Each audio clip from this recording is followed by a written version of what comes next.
In the closing years of the 11th century, a single speech delivered in an open field in France would set hundreds of thousands of souls into motion across an entire continent. Something ancient and unresolved stirred beneath the surface of medieval Christendom, a longing so deep that ordinary farmers and great lords alike would abandon everything they had ever known. What drove men and women to sew a simple cross upon their cloaks and march toward a distant city most had never seen, across deserts and mountains and hostile kingdoms? Along the way, they would commit acts of terrible darkness and moments of almost inexplicable endurance, surviving sieges that should have destroyed them, discovering relics that rekindled dying faith, and building kingdoms in places no Westerner had ruled in centuries. Jerusalem, a city sacred to three faiths and coveted by empire after empire across millennia, would become the center of one of history's most extraordinary and most controversial journeys. What really happened on the road to the Holy Land, and what did it cost the world to get there?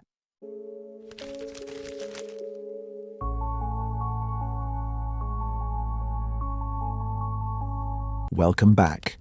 And if you are new here, welcome to a place where history unfolds slowly, gently, and always by your side, as the night grows quiet.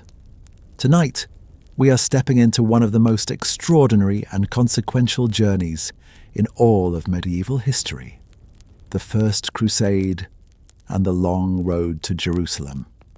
Before we begin, we would love to know what time it is where you are and where in the world you are watching from tonight.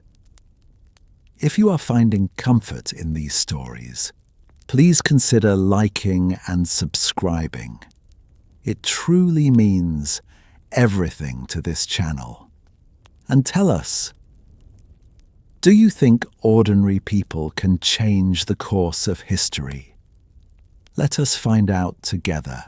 In the summer of 1071, on a dusty plain near the town of Manzikert in eastern Anatolia, the fate of an empire quietly shifted.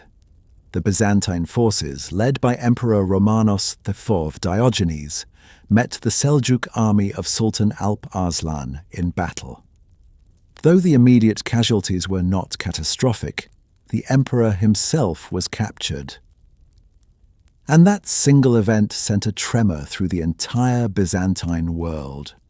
The prestige of Constantinople, once unshakable, had cracked. Within years, central Anatolia would begin slipping away, slowly and irreversibly, into other hands. The defeat at Manzikert did more than lose a battle. It broke open a wound within the Byzantine Empire that would not close easily. General Andronikos Doukas led a coup against the released emperor on his return, plunging Constantinople into civil strife. The Seljuks, understanding now that the Byzantines were not invincible, pressed steadily westward.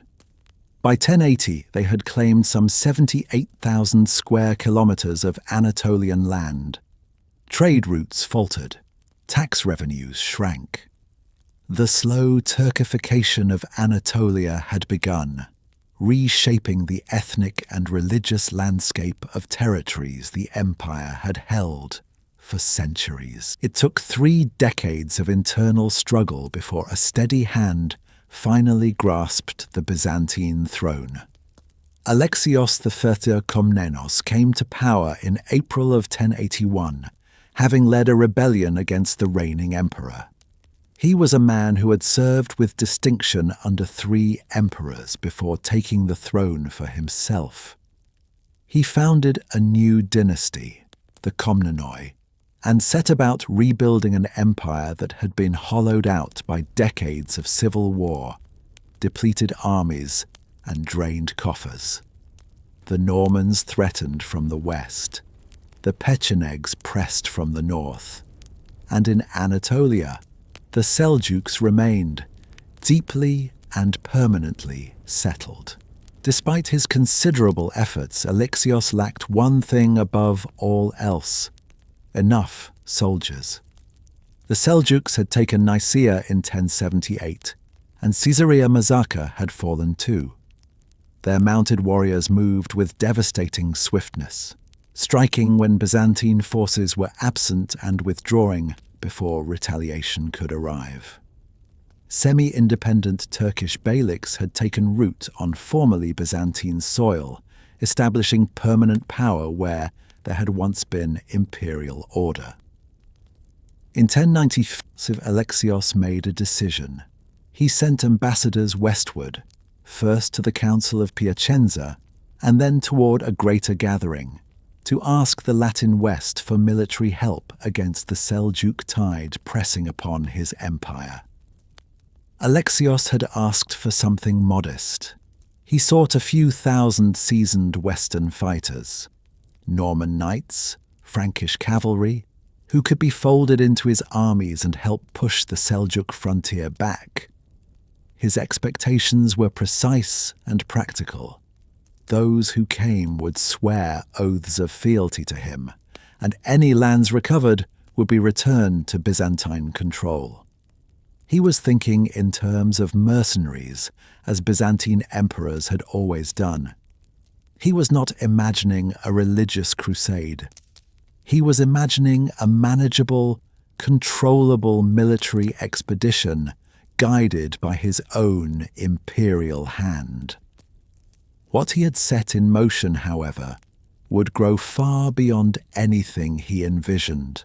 The man who received Alexios's appeal was Pope Urban II, born Odo of Châtillon, a French nobleman who had risen through the monastery of Cluny before becoming Bishop of Ostia and then Pope in 1088. By 1095, Urban carried several burdens.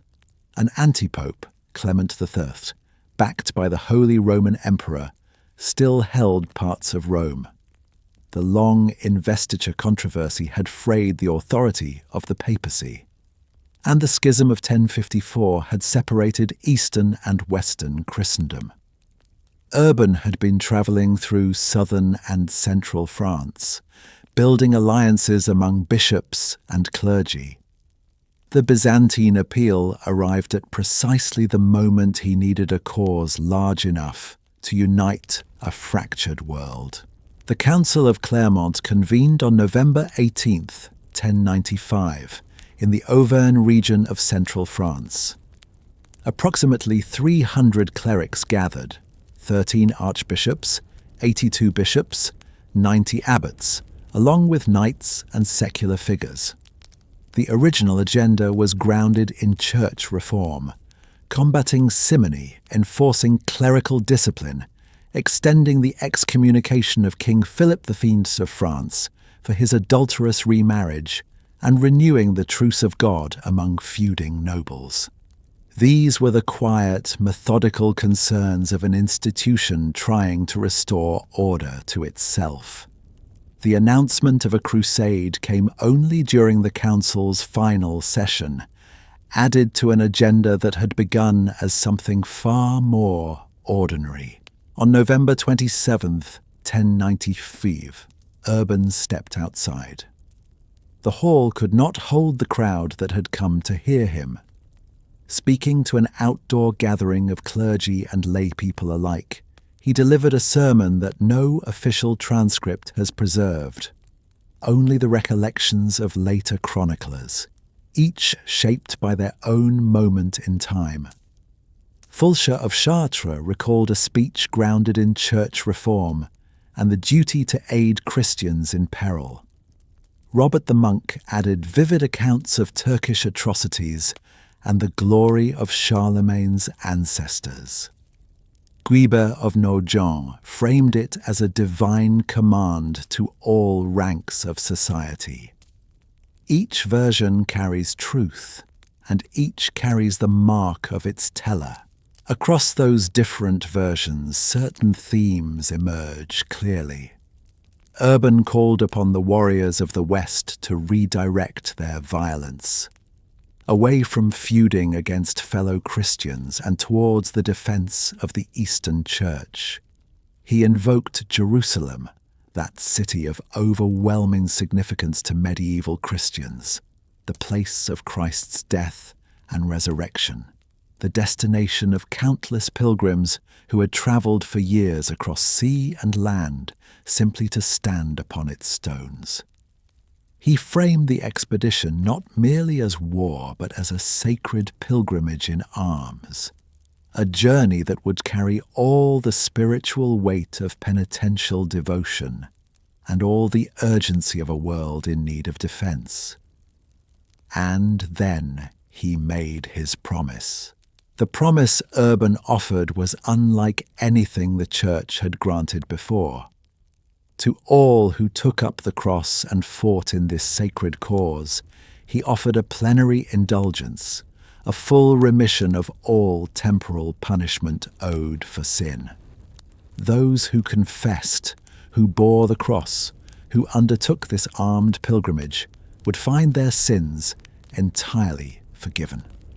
This was the earliest recorded instance of a plenary indulgence, and its effect upon a society steeped in penitential anxiety was profound. The warrior who feared for his soul, the knight whose hands had shed Christian blood, all could find in this one extraordinary promise the possibility of complete spiritual reconciliation. The crowd stirred. A bishop rose. The cry rose with him. Deus vult, God wills it. In the days that followed, the words of Clermont spread outward across France and beyond. Urban sent letters to clergy instructing them to preach the crusade and to ensure forces assembled in organised groups under recognised princes. He named Adhemar of Le Puy, the first to take the cross, as papal legate, the Pope's own representative for the expedition. A departure date was fixed, August 15th, 1096. The cross that Crusaders would sew upon their cloaks, the Jerusalem cross with its five-fold symbol of Christ's wounds and the four corners of the earth, became the visible sign of a vow made before God.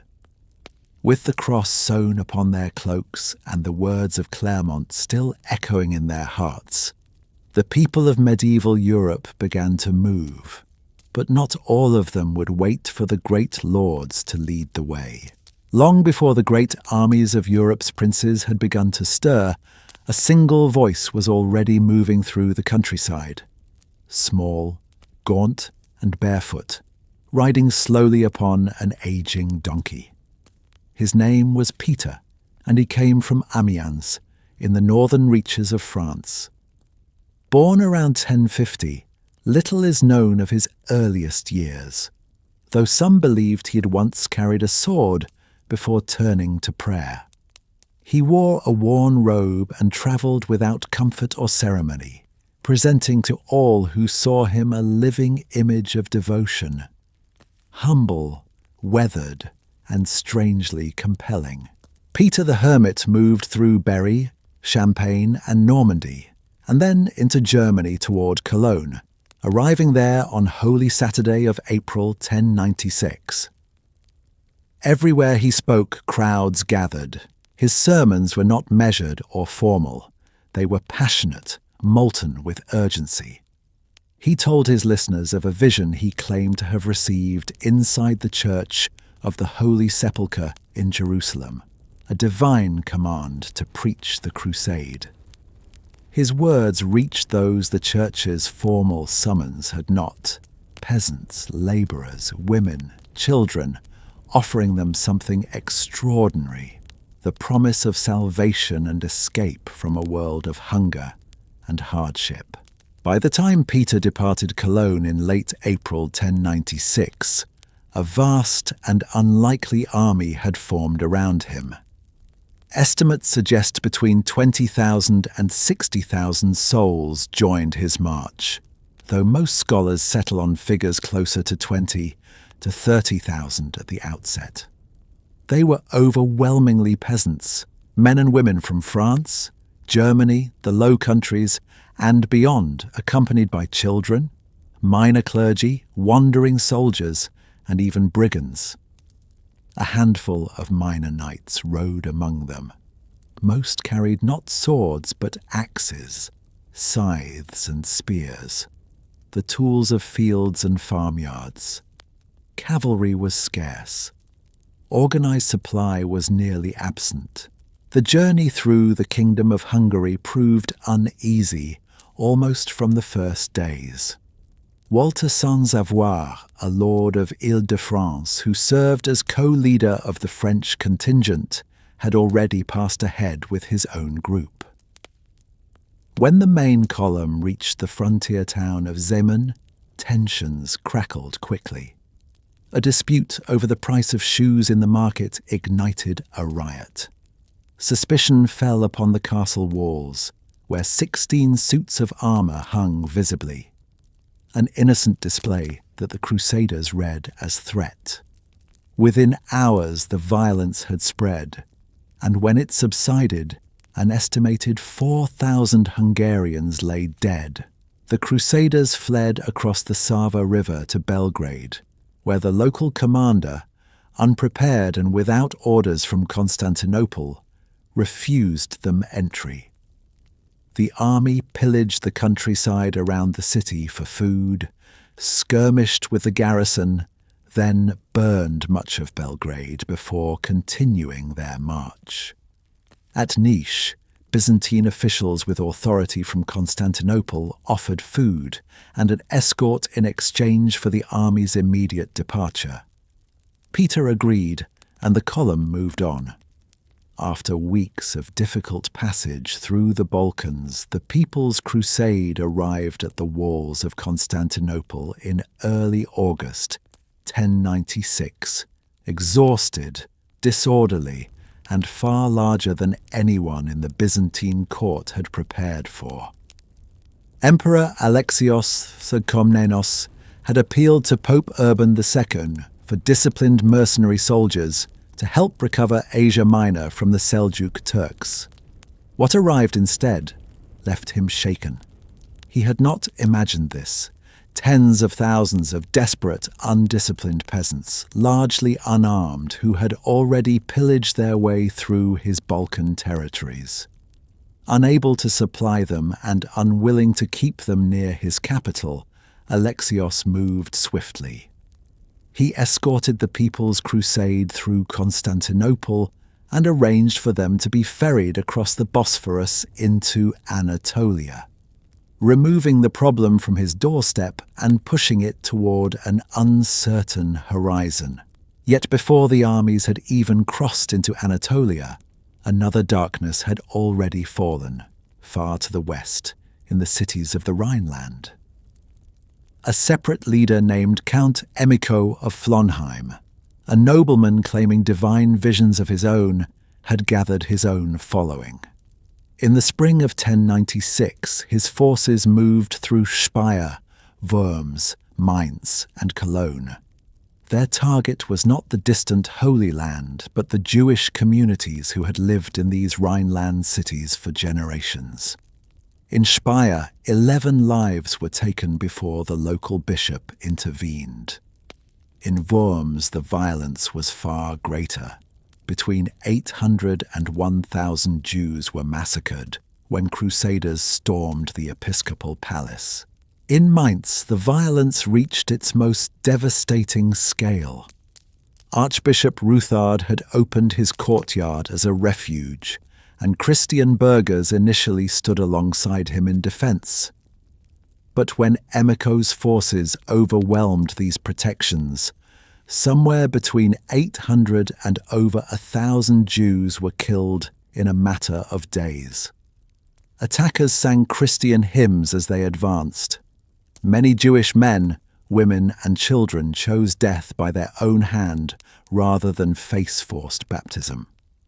Similar scenes unfolded in Trier and smaller Rhineland communities. In total, the massacres of 1096 claimed an estimated 10,000 Jewish lives, annihilating some of medieval Europe's most established communities, in a matter of weeks. The Crusaders who committed these acts offered their own reasoning, framed entirely within their understanding of faith. They invoked the charge of deicide, the claim that Jews bore responsibility for the death of Christ, and argued that vengeance should begin at home before the journey east. They prayed and fasted and sang even as they killed, apparently sincere in their belief that what they were doing constituted sacred duty. Bishops and local nobles attempted to intervene with varying resolve and varying success. Emperor Henry IV, absent in southern Italy, issued orders for Jewish protection, orders that proved in practice nearly impossible to enforce against determined and fervent mobs. Across the Bosphorus in Anatolia, the People's Crusade had established a camp at Civito, on the southern coast of the Sea of Marmara. Peter the Hermit had left to seek supplies in Constantinople, leaving behind a fragmented force of peasants, priests, women, and a small number of knights. Turkish spies circulated false rumors of German victories near Nicaea, stirring impatience in the camp. Against the council of wiser heads, Geoffrey Burrell persuaded the army to march immediately. On the morning of October 21st, 1096, approximately 20,000 Crusaders moved out from Civito and walked directly into an ambush prepared by Sultan Kili Arslan Thimirhasen. Seljuk cavalry swept down from the ridges with devastating speed, surrounding the column and unleashing volleys of arrows into the panicked mass. The Crusader formation collapsed almost immediately. Walter Sans-Avoir was killed, said to have been pierced by 7 arrows. The slaughter was swift and thorough. Fewer than 3,000 survivors managed to find refuge in an abandoned coastal castle, where they endured a siege until a Byzantine naval force arrived to rescue them. Peter the Hermit, still in Constantinople when the battle was fought, would later rejoin the main crusade. The People's Crusade was finished, its faith spent, its numbers lost. While the ashes of the People's Crusade settled across the plains of Anatolia, the great lords of Europe were only now beginning to assemble their armies, moving slowly, deliberately, and with the weight of something far more organized bearing down upon them. In the late summer of 1096, the roads of Western Europe began to fill with the measured tread of armored men and the slow creak of laden wagons. Among those who answered the papal call was Godfrey of Bouillon, Duke of Lower Lorraine, a man of noble blood, steady conviction, and quiet purpose. Born around 1060, the second son of Eustace II of Boulogne, Godfrey had inherited his duchy through his mother's Lorraine lineage. He had never married, and his life had been shaped by loyalty, faith, and the long discipline of lordship over lands stretching across the Ardennes. To fund his journey east, Godfrey made a quiet but profound sacrifice. He mortgaged the fortress and allodial rights of Bouillon to the Bishop of Liège, transferred the county of Verdun to Bishop Richer, and pledged further ducal lands to ecclesiastical allies across Lower Lorraine. Together, these transactions raised approximately 3,000 marks of silver, enough to assemble a force of between 500 and 1,000 knights, supported by several thousand infantry. It was among the largest contingents assembled for the crusade, built not from inherited surplus, but from the deliberate surrender of the lands he had spent a lifetime governing. Godfrey's army departed Lorraine in mid-August 1096, following the Rhine northward to Basel before turning east along the Danube.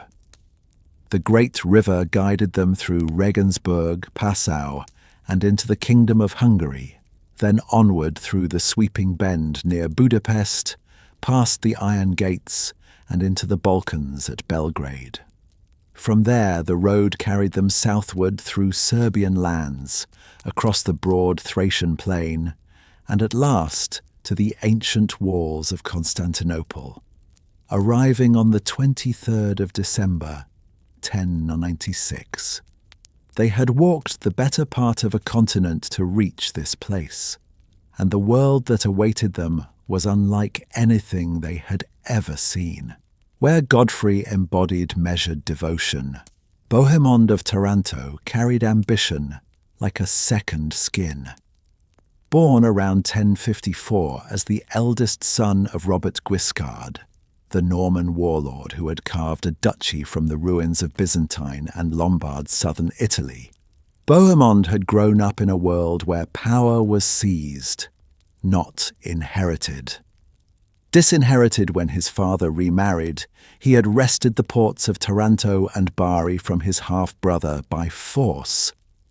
He had fought against Byzantine armies in the Balkans between 1081 and 1085, and he knew Emperor Alexios I not as a distant sovereign, but as a defeated opponent turned uneasy neighbour. Bohemond crossed the Adriatic in October 1096, landing at Dyrrhachium on the Byzantine coast, then marched his force eastward along the ancient Via Egnatia, through Apollonia, Castoria, and Thessaloniki, arriving at Constantinople in April 1097. He commanded his soldiers to refrain from plundering Christian lands, though local populations, still wary from Norman raids a decade prior, often refused to sell provisions. Tensions ran quietly beneath the surface of every village market and every closed gate. His nephew Tancred even attempted to slip past Constantinople without swearing the emperor's oath, a small act of Norman defiance that reflected the broader unease between these two worlds, now pressing against each other. The third great lord to converge on Constantinople was Raymond IV of Toulouse, the oldest of the Crusaders, somewhere in his mid-50s, and by far the wealthiest. He had ruled Toulouse, Narbonne, and Provence, campaigned briefly against the Moors in Spain, and had once made a pilgrimage to Jerusalem, during which he was said to have lost an eye. When Pope Urban II issued his call at Clermont in 1095, Raymond answered before almost anyone else. He departed Toulouse in late October 1096, bringing his wife Elvira, his infant son, and Adhemar of Le Puy, the papal legate himself, marching southeast through the Alps and along the wild Dalmatian coast. Adhemar of Le Puy moved through the crusade like its quiet conscience.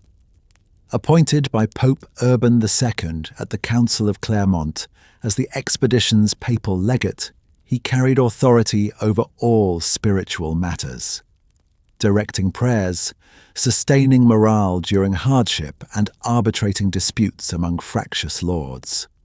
He was known for deep piety tempered by a measured, skeptical mind, applying careful judgment to visions and miraculous claims rather than accepting enthusiasm at face value.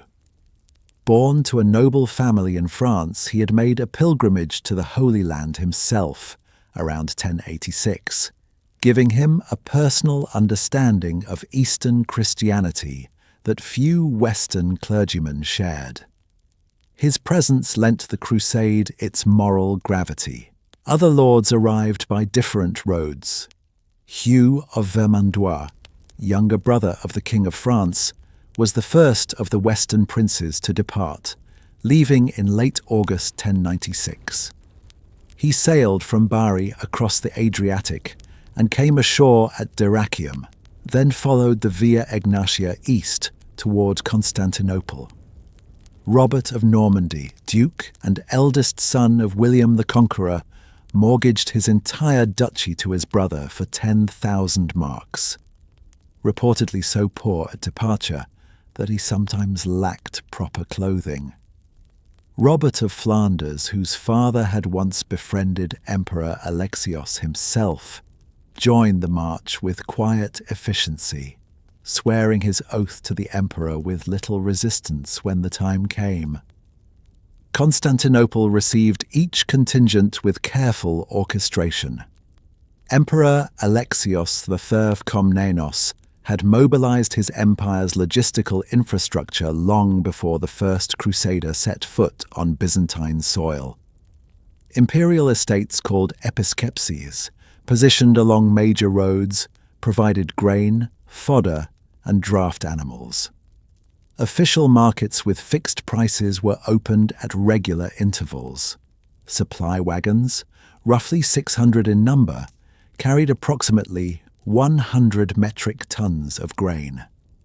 Byzantine naval vessels ferried each army across the Bosphorus in stages, easing the burden on administrators and ensuring the city itself was never overwhelmed. The empire's ancient machinery of supply moved quietly but with precision, absorbing the unprecedented scale of what was arriving. Before any army crossed the Bosphorus, Alexios required something more binding than goodwill.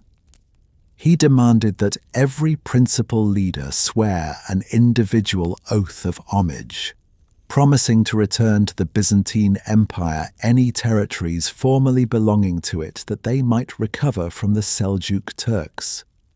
The oath invoked God, the cross, and the Holy Gospels, making it, under Byzantine law, a sacred and legally unbreakable bond.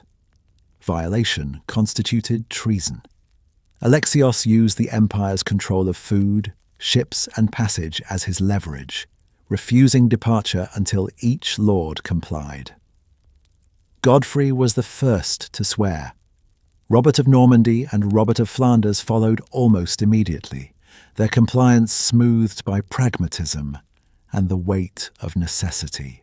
Raymond of Toulouse resisted longest, refusing to swear the full oath, arguing that his loyalty lay elsewhere. After tense days of standoff, he offered only a verbal pledge to cause the empire no harm. A compromise Alexios accepted, having pressed as far as circumstance permitted. Bohemond swore willingly, though his compliance was rooted in calculation rather than conviction. He would later declare the oath void when he believed Alexios had failed his side of the bargain, keeping Antioch for himself rather than returning it to Byzantine control. The oaths so solemnly sworn before God and gospel already carried the seeds of the fractures that would follow. With the oath sworn and the Bosphorus crossed, the Crusade entered a world utterly unlike anything the Western Knights had imagined. And the true cost of the road to Jerusalem was only beginning to be counted. On the eastern shore of Lake Ascania, where still water-mirrored pale skies, rose the ancient walls of Nicaea. For centuries, this city had held a singular place in Christian memory. It was here in 325 AD that Emperor Constantine had gathered the bishops of the world to forge the Nicene Creed, a statement of faith that would bind together the scattered churches of Christendom. The city carried that sacred weight still, even as it stood in the spring of 1097 under the rule of the Seljuk Turks, who had claimed it as the capital of their Sultanate of Rum since 1081. The Seljuk Sultan who held Nicaea was Kilij Arslan I, whose name meant sword lion in Turkish. He was a seasoned commander, confident in his ability to repel any Western threat. When word reached him that Crusader armies were advancing, he did not immediately turn back. He had recently destroyed the disorganized People's Crusade at the Battle of Sivertot. and he believed this new force would be no different. He remained away on campaign to seize Melitene, far to the east, leaving Nicaea in the hands of its garrison, a miscalculation that would cost him dearly. By the 14th of May, 1097, Crusader armies had gathered before Nicaea's formidable walls. Godfrey of Bouillon, Bohemond of Taranto, Raymond of Toulouse, and their assembled forces, some 30,000 infantry and more than 4,000 cavalry, encircled the city on its landward sides. Siege towers were constructed, direct assaults pressed against the defences. Yet the city held, supplied by boats crossing the quiet surface of Lake Ascania. Emperor Alexios V of Byzantium, determined that Nicaea should be returned to his empire rather than fall to the Latins, quietly sent his fleet overland on wooden rollers to the lake. On the 17th of June, Byzantine warships appeared upon the lake, dragged overland from distant ports, rolled on sledges across the land, and lowered at last into the water. The garrison watched as their final supply line was quietly severed. Emperor Alexios had also instructed his general Manuel Butumitz to negotiate in secret with the Turkish defenders, offering them safe passage if they surrendered to the Byzantine Empire, rather than wait for the Crusaders to breach the walls. The Turks accepted. On the 19th of June, before the Crusaders could claim the city themselves, the imperial banners of Byzantium rose above Nicaea. The Crusaders were bitterly disappointed. Having laboured for 5 weeks before those walls, they had expected to claim Nicaea's wealth and prestige as their own. Instead, they found Byzantine banners raised and Byzantine officials in command, the Turkish garrison safely escorted away under imperial protection. The city had been taken from them by negotiation rather than by their own arms. Suspicion crept into the fragile alliance between the Latin Crusaders and their Eastern Orthodox hosts. Alexios had outmaneuvered them, and the Crusaders knew it. It was the first fracture in a partnership that would never fully heal. Leaving Nicaea behind, the Crusader host moved southeastward across the Anatolian plateau. The army marched in 2 separate columns, spreading across the dusty landscape under a relentless summer sky. Kilij Arslan, having abandoned his campaign at Melitene and gathered a new force of some 30,000 horse archers, tracked their movement. On the 30th of June, the vanguard column under Bohemond of Taranto made camp in a meadow near the ancient ruins of Dorylaeum, modern Eskişehir. The Sultan's scouts were already watching from the surrounding hills. Before dawn on the 1st of July, 1097, the attack began.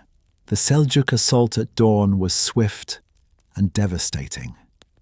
Kilij Arslan's horse archers rode into the sleeping camp from all directions, loosing arrows before the Crusaders could form any order. Lightly armed foot soldiers and camp followers fell where they stood, unable to outrun the Turkish horses. War drums and battle cries filled the morning air. Bohemond, steadied by training and instinct, ordered his knights to dismount and form a tight defensive line to shield the infantry. For nearly 6 hours, this perimeter held against relentless pressure, but the encircling Seljuk forces pressed closer, and Bohemond's men were slowly being worn down. The Crusaders' survival came from discipline, endurance, and the timely arrival of the trailing column. Godfrey of Bouillon fought through enemy lines to reach the embattled vanguard. Raymond of Toulouse's knights struck the Turkish flank, throwing the horse archers into confusion. The decisive blow came when Bishop Adhemar of Le Puy led a force that used the concealment of local hills to circle around and strike Kilij Arslan's camp from the rear. The Sultan's treasury, left in his camp, fell entirely into Crusader hands. By afternoon, the Seljuk forces were in full retreat. The crusade had survived, but only just. Dorylaeum broke Kilij Arslan's hold on western Anatolia. The Sultan chose not to challenge the Crusaders again with a comparable force, and the road eastward lay open. Yet the land itself remained an adversary. The Anatolian plateau stretched vast and arid before the army. A high steppe sealed between the Pontic and Taurus mountain ranges, baked dry by summer heat. Water sources were scarce across the open plains. Kilij Arslan had ordered everything scorched in his retreat, leaving little food across the scorched countryside. Horses began to die. Soldiers collapsed from heat and thirst. The march became its own kind of siege.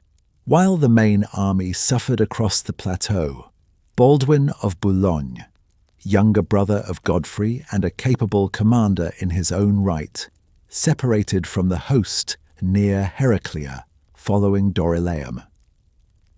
Accompanied by the Norman lord Tancred, Baldwin moved into the fertile plains of Cilicia to secure supplies. The two men soon competed for control of the region, with Baldwin seizing the city of Tarsus. He then turned eastward toward the Euphrates, capturing fortresses with Armenian assistance. The Armenian ruler of Edessa, a man named Thoros, invited Baldwin closer still, formally adopting him as his son and heir in a ceremony of ancient custom. Within weeks of his adoption, Thoros was killed in a popular uprising, an act whose full causes remain unclear in the historical record. The citizens of Edessa then proclaimed Baldwin as their ruler. He became the first Count of Edessa, governing a scattered domain of fortresses stretching across Upper Mesopotamia, surrounded by an overwhelmingly Armenian and Christian population that had endured decades of Seljuk pressure. Edessa was the first Crusader state, fragile, isolated, and deeply important. Far to the west, the main army crossed the Taurus mountains and descended into the plains of Syria. Ahead, rising massive and seemingly impregnable against the autumn sky, waited the walls of Antioch. Before those walls, one of the mightiest fortified cities in all the medieval world, the exhausted crusade would face its longest and most desperate trial, a siege that would push men to the very edge of endurance and faith. Antioch rose from the Syrian landscape like something ancient and immovable. In the late 11th century, it spread across nearly 4 square miles of fortified ground, its walls studded with 400 towers, its streets sheltering perhaps 60,000 souls. 4 great mountains pressed inward against the city's bounds, and a strong citadel crowned the heights of Mount Silpius above. The Orontes River wound quietly to the west. This was no ordinary city. It was a crossroads of empires, a keeper of trade routes, a place where the roads of the Levant converged. And it stood directly in the path of the crusading host. Defending those ancient walls was a Seljuk governor named Yagi Siyan, a Turkoman commander who had held Antioch since 1086. He was an old man by the time the Crusaders arrived, approaching 87 years of age. Yet he understood the threat with clear eyes. His garrison numbered between 5,000 and 6,000 soldiers, a force he knew was insufficient.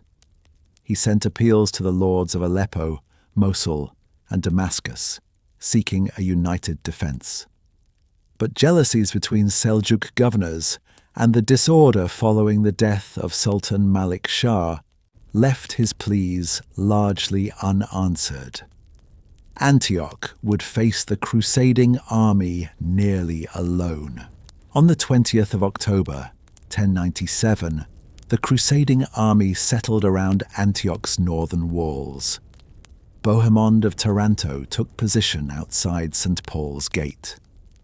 Other great lords, Hugh of Vermandois, Robert of Normandy, Raymond of Toulouse, spread their encampments along the accessible approaches. The southern side pressed hard against steep mountain terrain, resisted full encirclement.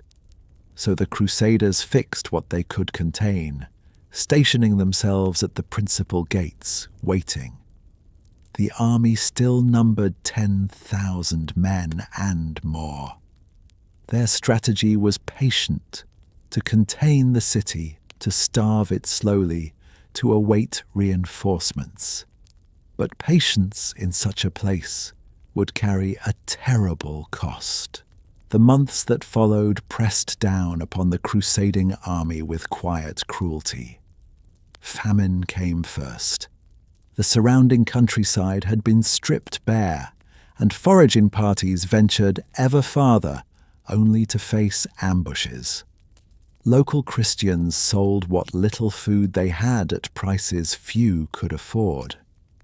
By early 1098, one account recorded that one soldier in every 5 was dying of starvation. Thousands of horses perished. By the siege's end, barely 700 mounts remained from what had been a formidable cavalry. Disease followed hunger into the camps, carried by weeks of cold rain and crowded, sodden shelters. The slow erosion of the army had begun, not through battle, but through suffering. Desertion began to hollow the army from within.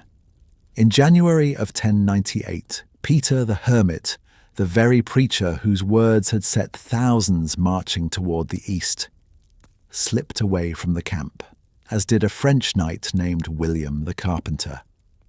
Bohemond dispatched men to retrieve them. Peter was pardoned. William was forced to swear an oath to remain. But the most striking departure came from a man of far greater standing. Stephen, Count of Blois, a son-in-law of William the Conqueror, abandoned the siege in June as Kerboga's enormous relief army gathered near the city. His letter home to his wife Adele, written in March, had spoken of captured cities and divine blessing. A portrayal sharply distant from the suffering all around him. The Byzantine general Tatikios had also departed, earlier in February of 1098. He had accompanied the Crusaders as Emperor Alexios's personal representative, guiding the column and negotiating with local peoples. During the siege, he counselled caution, urging the army to secure the surrounding territory before pressing the assault. His advice was ignored. When news arrived of approaching Seljuk forces, and when Bohemond spread word that others in the camp distrusted him, Tatikios withdrew, officially to resupply the army from Cyprus. His personal possessions left behind in camp suggested no intent of permanent abandonment. Indeed, a Byzantine supply fleet arrived at the port of San Simeon just weeks later. Yet the damage to Crusader trust in the emperor was done. Inside Antioch, a man named Firuz held watch over the Tower of the Two Sisters on the city's western wall. An armourer by trade, likely of Armenian Christian origin, Firuz had come to an arrangement with Bohemond: money, a title, and perhaps something more personal in its motivations. One account recorded that a particular humiliation involving his wife and a Turkish colleague had resolved his hesitation entirely. On the night of June 3rd, 1098, Bohemond feigned a march southward, then doubled back under darkness. Approximately 60 knights climbed a ladder placed against the tower. Firuz welcomed them in silence. The towers were seized. A postern gate swung open, and the city that had resisted for 8 months fell in the dark hours before dawn. Once inside, the Crusaders moved through Antioch's darkened streets with violent urgency. House-to-house fighting broke out against the alerted garrison. The city's poorer inhabitants suffered alongside its defenders as disorder spread through the crowded quarters. Yaghi-Sian, the aged governor who had held the walls against an army for 8 months, attempted to flee.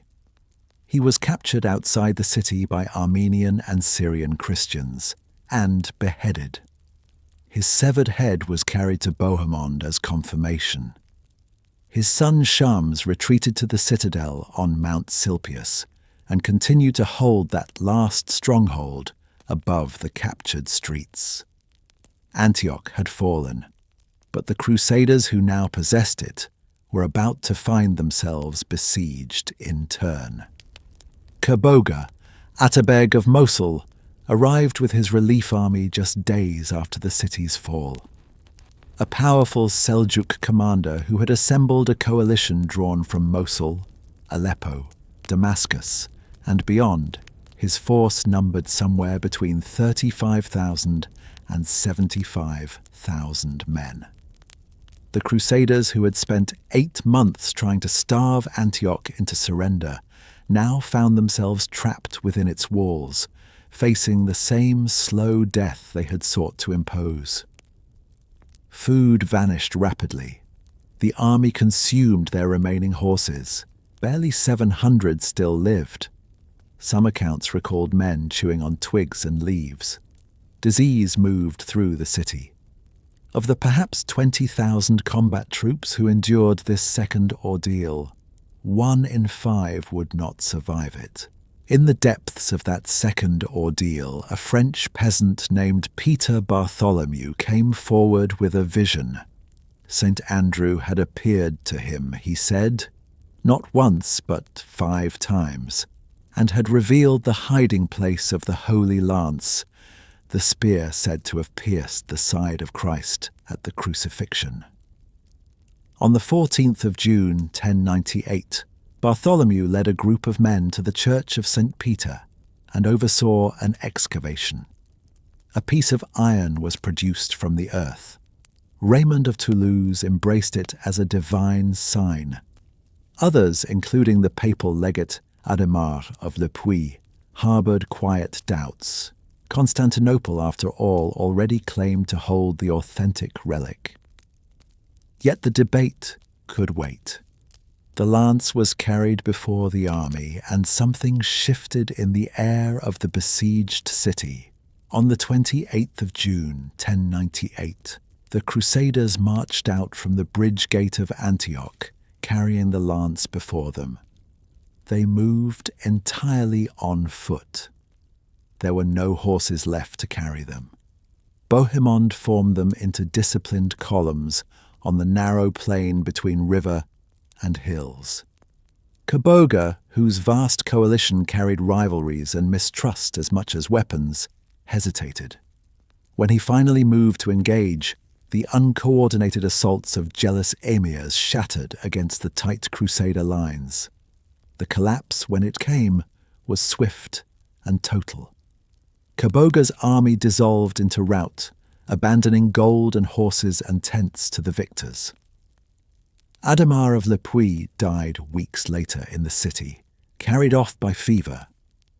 And with him went the last unifying voice of the Crusade's religious authority. The dispute over Antioch between Bohemond and Raymond of Toulouse stretched on for months, resolved only when Bohemond claimed the city as his own principality, a domain that would endure under Norman and then its dynastic successors, until the Mamluk Sultan Baybars brought it to ruin in 1268.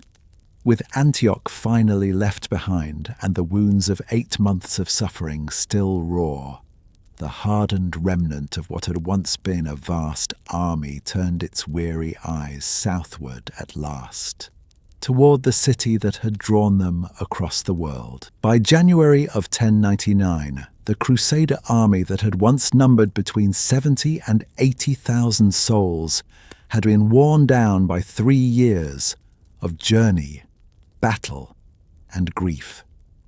What remained, perhaps 12,000 men, with only 1,500 cavalry, began moving southward along the Mediterranean coast. Raymond of Toulouse led the march barefoot, dressed as a pilgrim, the walls of Ma'arat al-Numan dismantled behind him. Local rulers along the coast chose negotiation over confrontation, offering supplies and passage. The army moved quietly through the plains of Homs and Hama, skirting the fortified ports, pressing ever onward toward the city that had pulled them across the known world. When the first riders crested the hills above Jerusalem on the 7th of June, 1099, they stopped. Contemporary chronicles record that men wept openly, that shouts of praise rose into the dry summer air. For nearly 3 years they had carried the image of this city inside them, its domes and towers a distant promise sustaining them through famine, fever, and loss. Now it lay before them, pale stone beneath a blazing sky. The intensity of that moment, described by witnesses as reaching a kind of fever pitch, reflected something deeper than military ambition. For these men, Jerusalem was not merely a destination, it was the reason they had survived at all. The city they gazed upon was no easy prize.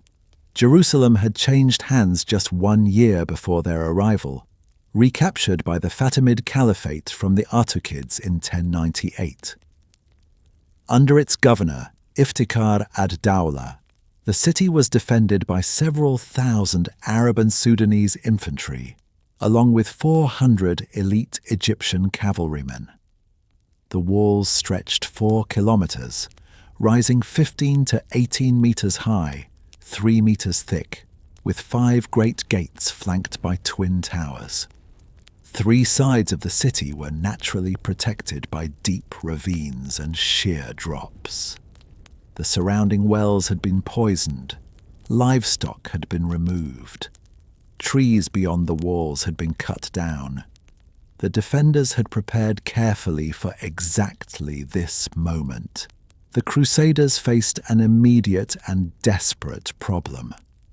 To build the siege towers needed to reach those towering walls. They required vast quantities of timber. But the land around Jerusalem had been stripped bare. Defenders across centuries had seen to that. Without wood, the assault could not begin. The answer came from the sea. On the 17th of June, Genoese ships under the command of Guglielmo Embriaco sailed into the port of Jaffa, carrying timber, rope, axes, metal fittings, and carpentry tools. Embriaco ordered his own galleys dismantled on the shore. The salvaged planks and beams were loaded onto carts and hauled inland to the Crusader camp. The siege towers could now be built. While the towers rose in the Crusader camp, something quieter and stranger unfolded on the 8th of July. A priest named Peter Desiderius reported a vision, the spirit of Bishop Adhemar, the papal legate who had died at Antioch, urging the Crusaders to fast, to set aside their quarrels, and to walk barefoot around Jerusalem's walls, as the apostles once had. Approximately 15,000 Crusaders joined the procession, moving through scorching heat, fasting and thirsty, priests carrying relics aloft, the Holy Lance and the arm bone of St. George. From the battlements above, the Fatimid garrison responded with mockery, desecrating crosses and firing arrows downward. The Crusaders walked on. The two great siege towers were completed in approximately 3 weeks. Each stood between 20 and 30 meters tall, mounted on heavy iron-banded wheels, their frameworks of timber cross-braced and sheathed in planks and hides. They surpassed the city walls in height. Godfrey of Bouillon positioned his tower against the northern defences near the gate of St. Stephen. Raymond of Toulouse, who had relocated his forces onto Mount Zion for closer range, positioned his tower against the southern approaches. On the 14th of July, Godfrey's forces pushed their tower forward and breached the outer curtain wall by nightfall. The final assault had begun on the morning of the 15th of July, 1099. The northern assault recommenced with renewed force. A knight named Ludolf of Tournai became the first man to mount the wall. Others followed rapidly. The gate was forced open. Tancred was among the first senior leaders to enter the city. Simultaneously, Raymond's forces on Mount Zion stormed the southern walls, creating a second breach the Crusaders would later name the Beaucaire Gate. The Fatimid governor Iftikhar ad-Dawla surrendered to Raymond at the Tower of David. By the time the summer sun had reached its height, Jerusalem, held by the Fatimids for barely a year, had fallen to the Crusaders after a siege of 5 weeks. Medieval chronicles describing what followed employed the language of scripture rather than record. Eyewitness accounts spoke of blood reaching the bridles of horses. Imagery drawn directly from the Book of Revelation, intended to frame the conquest as divinely purifying rather than literally documented. Modern historians acknowledge that a genuine and brutal massacre occurred, though its precise scale remains uncertain. Christian sources estimated deaths ranging from several hundred to 10,000. Some Islamic sources placed figures far higher. Not all inhabitants perished, many were ransomed, others expelled. Contemporary scholars view the event as a historical atrocity whose memory would become a source of deep and lasting tension between the Christian and Muslim worlds for centuries to come. 7 days after the city fell, on the 22nd of July, the surviving Crusader leaders gathered in the Church of the Holy Sepulchre to determine how Jerusalem would be governed. Godfrey of Bouillon was chosen, respected for his piety, his military discipline, and his loyalty throughout the long campaign. Raymond of Toulouse, the oldest and most experienced commander, did not press his own claim. Godfrey accepted leadership, but refused the title of king. To wear a crown of gold, he said, where Christ had worn a crown of thorns, was not something he could do. He took instead the title Advocatus Sancti Sepulchri, Advocate of the Holy Sepulchre. A Latin patriarchate was established to govern the city's spiritual life. A feudal kingdom began to take shape. The new kingdom had barely drawn its first breath when word arrived of an approaching army. The Fatimid vizier al-Afdal, who had attempted diplomacy with the Crusaders as recently as April, offering pilgrimage rights to Jerusalem in exchange for a halt to their advance, had mobilized a relief force of approximately 20,000 troops, landing at Ascalon on the southern coast. Captured Egyptian scouts revealed his position and dispositions. On the 10th of August, the Crusader army, carrying the relic of the True Cross and marching barefoot, moved south. On the morning of the 12th, they launched a surprise assault on al-Afdal's camp in the plain of al-Majdal. The Egyptian army broke apart. Al-Afdal fled toward Ascalon and then to Egypt. The threat, for now, had passed. After Ascalon, most of the great Crusade leaders returned to Europe, their pilgrimage vows fulfilled. Only a handful of knights and clergy remained to hold the city and the fragile kingdom surrounding it. Godfrey of Bouillon, the advocate of the Holy Sepulchre, governed until his death the following year. The institutions of the Latin kingdom, its feudal court, its ecclesiastical hierarchy, its shared custodianship of sacred sites, were still being assembled stone by stone, arrangement by arrangement. Different traditions would carry different memories of all that had transpired here: triumph, catastrophe, and everything in between. And so, the road that had begun in an open field in France, with a pope's voice and a crowd's cry, ended here, in the dust and silence of a city conquered at enormous cost, its new kingdom balanced like a candle flame in the wind of history.